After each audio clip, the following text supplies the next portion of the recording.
இரு கால தூக்காத உள்ள வெய்யி நீ வெச்சாத்தானே எடுக்கிறது ரோஸ் வெய்யி ஆரத்தி கால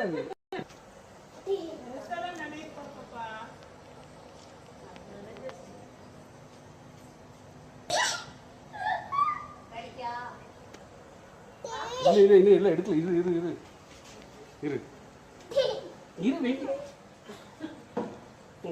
இங்க வரும் பாரு இப்ப எல்லாமே வருது என்னடா பண்றீங்க?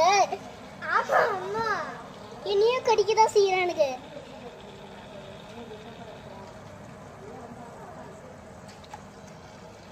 டேய் புடிச்சுக்கோங்க டைட்டா. டேய் நீ மட்டும் தான்டா. அப்படியே இங்க பாரு எப்படி இருக்கு? டேய் இவன் தான் என்னமோ